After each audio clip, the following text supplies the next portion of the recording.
বিসমিল্লাহির রহমানির রহিম। আলহামদুলিল্লাহ, সালামুন আলা ইবাদিহিল্লাযিনা ইসতাফা। ইন্না হাযাল কুরআন। সালাম জানাচ্ছি আপনাদের সকলকে। সালামুন আলাইকুম। শুনছেন QM Quranic Messages YouTube channel. সাদর আমন্ত্রণ জানাচ্ছি আজকের ভিডিও দেখার জন্য। আজকে এক ভাই প্রশ্ন করেছেন যে হাদিস মানব না কেন, কি যুক্তি আছে?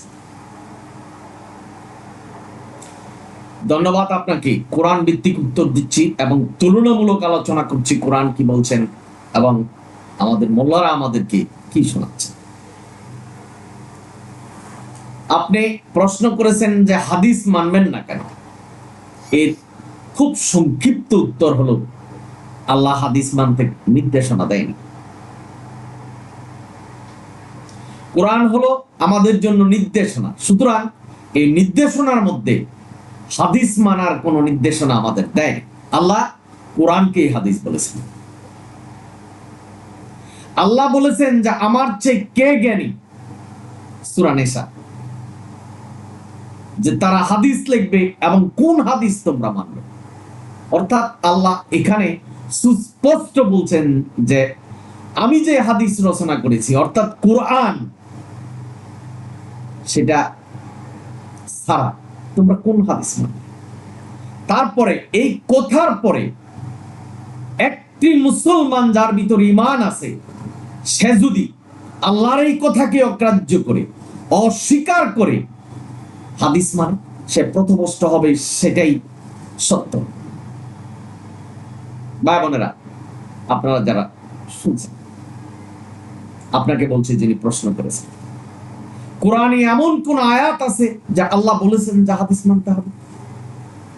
থাকলে আমাকে জানান। মোল্লারা বলছেন আতিউল্লাহ ওয়া আতিউর রাসূল, আল্লাহকেও মানতে হবে, নবীকেও মানতে হবে। এই যে মিথ্যা উদ্ধৃতি দিচ্ছেন, এখানে আল্লাহ কি বলছেন? যে আল্লাহকে মানতে হবে, নবীকেও মানতে হবে। এটার অর্থটা কি? অর্থাৎ সূরা আহজাবের 56 নম্বর আয়াত, যে আল্লাহ নবীকে পাহারা দিতেন, অর্থাৎ নবীর আল্লাহর ফেরেশতারা নবীকে পাহারা দিতেন যে নবী কি ওহীর উপরে আছে না নিজে বানিয়ে কোনো কিছু প্রচার করছে। যদি কোরআন বিশ্বাস করেন তাহলে এই বক্তব্য আপনাদের জন্য ভালো লাগবে। আর যদি কোরআন বিশ্বাস না করেন, মনে যা আছে তাই আপনি কল্পনা করবেন, ভাববেন এবং মানবেন, তাহলে এই বক্তব্য আপনার জন্য নয়। ভাই বোনেরা, আপনারা যারা শুনছেন, আপনি বলছেন যে নবীর বাণী হলো হাদিস, অর্থাৎ এটা নবীর বাণী কিন্তু মানুষ লিখেছে। তাহলে নবীকে? নবীও মানুষ। সূরা ইসরার 1 নম্বর আয়াতটা পড়ুন। নবীকে আল্লাহ বান্দা বলেছে। ভাই বোনেরা, আপনারা যারা শুনছেন, একটি কথা খালি চিন্তা করবেন, বিশেষ করে যিনি প্রশ্ন করেছেন, আমি আপনাকে শ্রদ্ধা করে জানাচ্ছি যে সালামুন আলা মুহাম্মদ যদি বাণী দিয়ে যেতেন, সেটা মুহাম্মদ রচনা করেন নাই কেন? বা তার প্রিয় সাহাবী হযরত আবু বকর রচনা করেন নাই কেন? আবু বকরকে কেন বলা হয়নি? অথচ সালামুন আলা মুহাম্মদের সবচেয়ে প্রিয়ভাজন ব্যক্তি ছিলেন হযরত আবু বকর। কয়টা হাদিস এই আবু বকরের নামে আছে যে আবু বকরের থেকে আমরা শুনলাম যে নবী এই কথা বলে গেছেন? কয়টা হাদিস আছে শুনবেন? আবু হুরায়রা, আবু সাঈদ খুদরির কথা, যে নবী এই কথা বলে গেছেন, খুদরি বলছেন। আবু হুরায়রা বলে গেছেন যে নবী এই কথা বলে গেছেন। নবী এই পৃথিবীতে জন্মগ্রহণ করেছেন, এই পৃথিবীতে ছিলেন। নবী যদি কোনো বাণী দিয়ে যেতেন, উনি লিখে যেতেন এবং সিল সাপ্পর দিতেন। উনি অশিক্ষিত নন। ইতিহাস বলছে বড় বড় রাজা বাদশাদেরকে চিঠি লিখতেন মুহাম্মদ, আজও জাদুঘরে সংরক্ষিত। এবং সুন্দর হাতের লেখা কোরআনের আয়াত দিয়ে চিঠি লিখতেন। ভাই বোনেরা, আজকে বলছেন যে কেন হাদিস মানব? সালামুন আলা মুহাম্মদ তার চাচাদেরকে এই কোরআন দিয়ে সতর্ক করেছেন, নবীর বানানো কোনো কথা দিয়ে না। যার জন্য তারা বলছেন যে এই কোরআন আল্লাহর কাছ থেকে আসেনি, তুমি বানিয়েছো। আল্লাহ নবীকে দিয়ে চ্যালেঞ্জ করিয়েছেন যে তোমরা পারোনি, দেখো একটা আয়াত রচনা করতে পারেনি। আবু জাহেলকে বলা হতো আবু হাকিম, ইতিহাস পড়লে বুঝতে পারবেন, অর্থাৎ জ্ঞানের পিতা। সমস্ত জ্ঞান একত্রিত হয়ে কোরআনের একটা অক্ষর, একটা আয়াত রচনা করতে পারেনি, সেটাই সত্য কোরআন। আর এই কোরআন মানতে আল্লাহ নির্দেশনা দিয়েছেন সূরা আনামের 153 নম্বর আয়াত, সূরা ইউসুফ 40 নম্বর আয়াত, অসংখ্য আয়াতে আল্লাহ বলছেন যে কোরআনই মানতে। ভাই বোনেরা, আপনারা যারা শুনছেন, কিন্তু আমরা মানুষ, শয়তান আমাদেরকে অকৃতজ্ঞ বানাচ্ছে আল্লাহর প্রতি, এবং আল্লাহর এই নির্দেশনা কোরআন মানতে হবে এটা থেকে দূরে সরাচ্ছে। আপনারা যারা শুনছেন, কেন হাদিস মানবেন না? আপনার প্রশ্ন, কেন মানবেন? আমি আপনাকে প্রশ্ন করলাম, কি প্রয়োজন? আল্লাহ যেখানে বলছেন কোরআনই পূর্ণাঙ্গ, আল্লাহ যেখানে বলছেন তোমার ধর্মকে পূর্ণাঙ্গ করলাম এই কোরআনের মাধ্যমে, তাহলে আপনি হাদিস মানবেন কেন? উত্তর কি দিতে পারবেন? সারা জীবন প্রচেষ্টা করে আল্লাহর এই কথার উপরে যেতে পারবেন না, এটাই সত্যি। মৃত্যুর পরে জিজ্ঞাসা করবে যে আমি যে কোরআনকে পূর্ণাঙ্গ করলাম, আমি যে এই হুকুম বিধান তোমাদের দিয়েছি, সেটা পালন না করে মানব রচিত হাদিস কেন মানবে? এই পৃথিবীতে এমন কি কোনো প্রমাণ আছে যে হাদিস আল্লাহর কাছ থেকে এসেছে? কোরআনের আয়াতে আল্লাহ আমাদেরকে জানিয়েছেন। আল্লাহ নবীর উপরে কোরআন পাঠাবেন, এই নবীর বর্ণনা দিয়েছেন এবং বলেছেন যে সালামুন আলা মুহাম্মদের উপর, মুহাম্মদকে আমি মনোনীত করেছি এবং তার কাছে কোরআন পাঠিয়েছি ওহীর মাধ্যমে। আর ওহী কি? আল্লাহর বাণীটা ফেরেশতারা নবীর কাছে নিয়ে আসছে। আপনাদের মনে প্রশ্ন জাগবে যে নবী এগুলি মুখস্থ কিভাবে করলেন? আল্লাহ কোরআনে বলছেন তোমার কোনো ভয় নেই, তুমি চিন্তিত হও না, তোমার ভিতরে, তোমার মগজে আমি কিভাবে সংরক্ষণ করব সেটা আমার কাজ, যার শক্তি হলো কুন ফায়াকুন, বলবে হয়ে যাবে। আপনারা কি একদিন চিন্তা করেছেন, কল্পনা করেছেন মোল্লারা যে ওয়াজ করছেন টাকনুর নিচে কাপড় পরলে আপনি জাহান্নামী হয়ে যাবেন? আল্লাহ কি এই নির্দেশনা কোরআনে কোথাও দিয়েছে? মোল্লারা আমাদেরকে ওয়াজ করছেন যে নবীর সিনা চাক হয়েছে, 3 বার হয়েছে, 4 বার হয়েছে, মেরাজে যাওয়ার আগে হয়েছে, বুকটা ফেরে তার সবকিছু বাহির করে ওয়াশ করে আবার ভিতরে ঢুকেছেন। কোরআনের কোন নির্দেশনা এটা? কোরআনের কোন আয়াতের নির্দেশনা? নবীর যারা প্রস্রাব খেয়েছে তারা জাহান্নামে যাবে না, এই নির্দেশনা কোরআন কোথায় দিয়েছে? নবীর প্রস্রাব সুগন্ধি ছিল, এই নির্দেশনা কোরআন কোথায় দিয়েছে? অথচ আপনারা মানছেন মোল্লাদের কথা মতো যে হাদিস কোরআনের ব্যাখ্যা। তো এই যে কোরআনের বাইরে কথাগুলি,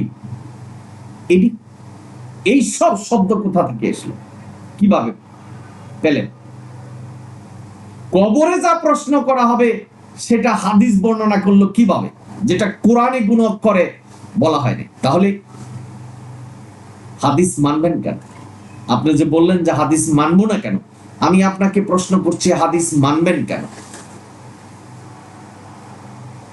আমি তুলনামূলক আলোচনা করতে চাই হাদিস এবং কোরআনের মধ্যে যত কথাগুলি আছে আমি উত্তর দিতে চেষ্টা করি, কারণ এই হাদিস অনুসরণ করে মানুষ পথভ্রষ্ট হচ্ছে এবং স্পষ্ট কোরআন বিরোধী যে হাদিসগুলি আছে, কোরআনে যা নেই সেই হাদিসগুলি যদি অনুসরণ করেন, মানেন আল্লাহর হুকুমের মতো করে, তাহলে শিরক করে আপনার মৃত্যু হবে, এটাই সত্য। ভাই বোনেরা, আপনারা যারা শুনছেন, সুতরাং আমাদের মোল্লারা, আপনাদের একটা প্রশ্ন হলো যে মোল্লারা কি লেখাপড়া করেনি, তারা কি জানে না? তারা তো সবাই বলছেন যে হাদিস মানতে হবে, না মানলে কাফের। অথচ আল্লাহ কোরআনে বলছেন আমি অধিকাংশ মানুষ সৃষ্টি করেছি জাহান্নামের জন্য। এই অধিকাংশের মধ্যে সর্বস্তরের মানুষ আছে, এখানে মোল্লা মুন্সিরাও আছে, সাধারণ মানুষ আছে, সকলেই আছে, অধিকাংশই জাহান্নামে যাবে। ভাই বোনেরা, আপনারা যারা শুনছেন, সুতরাং হাদিস কেন মানবেন? আশা করি উত্তর পেয়েছেন। হাদিস মানার কোনো যুক্তি নেই, হাদিস মানতে হবে এই ধরনের কোনো নির্দেশনা আল্লাহ দেয়নি। এখন আপনি যদি ঈমান থাকে এবং আল্লাহ যেভাবে ঈমান রাখতে বলেছেন সেই ঈমান যদি আপনার ভিতরে থাকে, তাহলে কোরআন বিশ্বাস করতে হবে এবং বিশ্বাস করতে হবে যে কোরআনে কোনো নির্দেশনা নেই হাদিস মানার। একটা আয়াত যদি দেখাতে পারেন যে কোরআনে বলছেন যে হাদিস মানা যাবে, মানব রচিত হাদিস, যেখানে আল্লাহ বলছেন আমি জ্ঞানী, কার হাদিস তোমরা মানবে? এর বাইরে যাওয়ার কোনো রাস্তা আছে কিনা? যাদের জ্ঞান আছে, যারা বুদ্ধিমান, তারা একটু চিন্তা করবেন। এই বিষয়টাই আমি আপনাকে বলছি। সুতরাং আপনার প্রশ্ন হলো যে হাদিস মানবো না কেন? এটাই কারণ আল্লাহ নির্দেশনা দেয়। আপনি যদি মনে করেন যে আল্লাহর উপরে, আল্লাহকে অস্বীকার করে সালামুন আলা মুহাম্মদ হাদিস বানিয়েছেন, তাহলে আপনি প্রথমস্থ হবেন নবীর নামে মিথ্যা বলা হবে। যেখানে আল্লাহ বলছেন আমি তোমাকে কতগুলি বিধানের উপরে সুপ্রতিষ্ঠিত করেছি, যেখানে সূরা তওবার 36 নম্বর আয়াতে বলছেন আমি তোমার দিনকে সুপ্রতিষ্ঠিত করেছি, আমি যা বলেছি সেটাই তোমার পালন করতে হবে। আপনারা যদি কেউ বিশ্বাস করেন যে নবী আল্লাহর এই হুকুম মানে নেই, সে নিজে হুকুম বিধান দিয়েছেন, সেটাই বুখারী শরীফ, মুসলিম শরীফ, আবু দাউদ, নাসাই, তাহলে আপনি পথভ্রষ্ট হবেন। আপনাদের মনে প্রশ্ন জাগবে যে তাহলে কি হাদিসের সাথে কোরআনের কোনো সামঞ্জস্য নাই? অবশ্যই আছে, কিন্তু সেখানে অসামঞ্জস্য আছে, কোরআনের সাথে সাংঘর্ষিক আছে, যার জন্য আল্লাহ বলছেন সত্য এবং মিথ্যাকে একত্র করা যাবে না। হাদিসের মধ্যে সত্য এবং মিথ্যা একত্র, সুতরাং ওইটা মানা যাবে না। যেহেতু কোরআন আরবি লেখা, হাদিসও আরবি লেখা থেকে এসেছে, কোরআনের বাংলা অনুবাদ হয়েছে, হাদিসেরও বাংলা অনুবাদ হয়েছে। বরং কোরআন মানা সহজ, হাদিস মানা কঠিন, কিন্তু কঠিনটা মানছেন, সহজটা মানছেন না। এটাই শয়তান ধরেছে, এটাই শয়তানের কাজ। এর জন্যই আমি বলছি যে হাদিস মানা যাবে না, কারণ আল্লাহ নির্দেশনা দেয়। আপনি জিজ্ঞাসা করেছেন হাদিস মানা যাবে না কেন? আশা করি বুঝতে পেরেছেন। তবে আল্লাহ হেদায়েত দিলে বুঝতে পারবেন, না হলে ভাই পারবেন না, সেটাই সত্য। আমি আপনাকে শ্রদ্ধা ভরে QM Quranic Messages YouTube channel থেকে আপনাকে সতর্ক করছি, ফিরে আসুন। আল্লাহ তওবার একটা সুযোগ রেখেছে, তওবা করে কোরআনের প্রতি ফিরে আসুন, আপনি সঠিক পথে থাকবেন, এটাই সত্য কথা।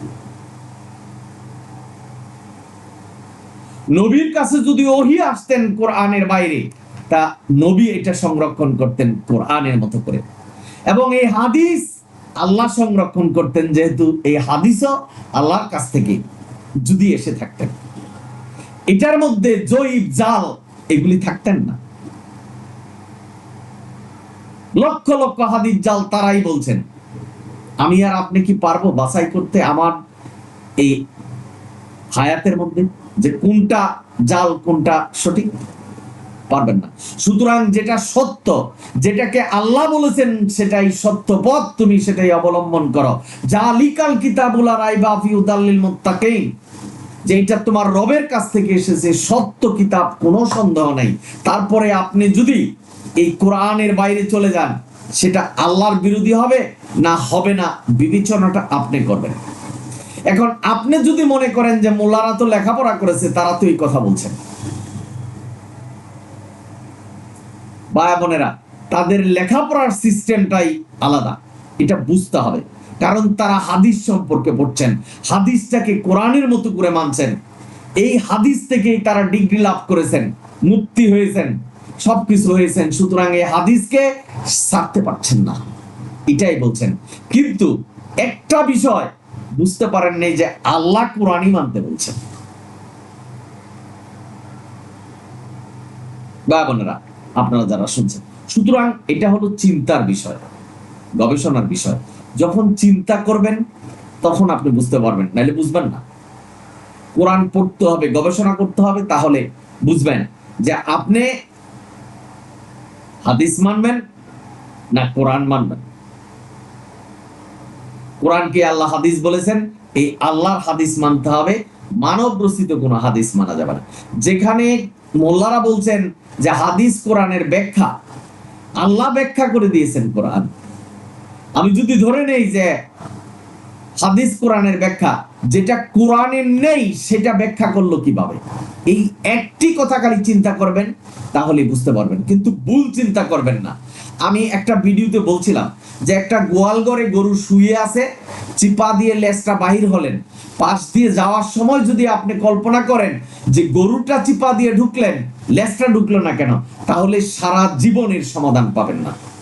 যার জন্য আমি বলছি, কোরআন যদি আপনি ভুলভাবে ব্যাখ্যা করেন, ভুলভাবে শুনেন, ভুল চিন্তা গবেষণা করেন, কোরআন বুঝার কোনো ক্ষমতাই আপনার হবে না, এটাই সত্য। কারণ ভুল চিন্তা করছেন। সুতরাং ভাই, আমি বলবো আপনাকে শ্রদ্ধার সহিত বলবো যে আপনি ভুল চিন্তা করছেন। আল্লাহ কিন্তু আমাদেরকে একটা স্বাধীন ইচ্ছা দিয়েছে, সেই ইচ্ছাতে আপনি কোন দিকে চিন্তা করবেন সেটা আপনার ব্যাপার। আপনি যদি কোরআনের দোষ ধরতে থাকেন, তাহলে ওই পথে আপনাকে চালাবে। আর যদি কোরআন বুকে চেপে ধরেন যে কোরআনই মানতে হবে, আমি প্রতিজ্ঞা করলাম আজকে থেকে কোরআনই মানবো, যেহেতু আল্লাহ নির্দেশনা দিয়েছেন যে কোরআনই মানতে হবে, আপনি শুধু একটা আয়াত পড়ুন, সূরা আনামের 153 নম্বর আয়াতটা পড়ুন, আর কিছু দরকার নেই, বুঝে ফেলবেন যে কোরআনই মানতে হবে। তার মানে হাদিস মানা যাবে না। যেখানে আল্লাহ বলছেন আমার চেয়ে কে জ্ঞানী যে হাদিস লিখবে, আর ওই হাদিস কোন হাদিস তোমরা মানবা, স্পষ্ট আল্লাহ সম্পূর্ণভাবে এবং ক্লিয়ারলি বলছেন যে হাদিস মানা যাবে না। আশা করি বুঝতে পেরেছেন। আপনারা সকলেই ভালো থাকুন, সুন্দর থাকুন। অনুরোধ করছি, যদি ভিডিও ভালো লাগে সাবস্ক্রাইব এবং শেয়ার করবেন। আলহামদুলিল্লাহি রাব্বিল আলামিন। আসসালামু আলাইকুম।